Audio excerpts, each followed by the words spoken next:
আসসালামু আলাইকুম গাইস, আশা করি সবাই অনেক ভালো আছেন। আজকে যে এই অ্যাঙ্গেলের ঘরটা দেখতেছেন, এই অ্যাঙ্গেলের ঘরের মধ্যে আমরা একটি কাগজের সিলিং তৈরি করব।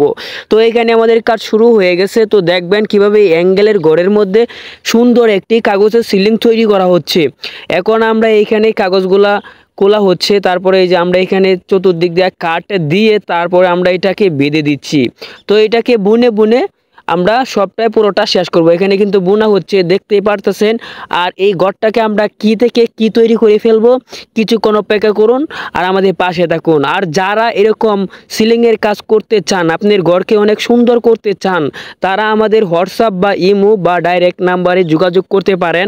আমরা স্ক্রিনের মধ্যে নাম্বার দিয়ে দিয়েছি। এটা হচ্ছে কাগজের ববিন, আর এই ববিন দিয়েই কিন্তু আমরা এই সিলিংটাকে তৈরি করেছি। দেখুন আমাদের সিলিংটা কত সুন্দর হয়ে গেছে, আর ঘরটাকেও অনেক সুন্দর লাগবে। অল্প খরচের মধ্যে আপনারা এইরকম সুন্দর একটি সিলিং দিতে পারবেন। তো সবাই যোগাযোগ করুন আমার স্ক্রিনে দেওয়া নাম্বারটিতে।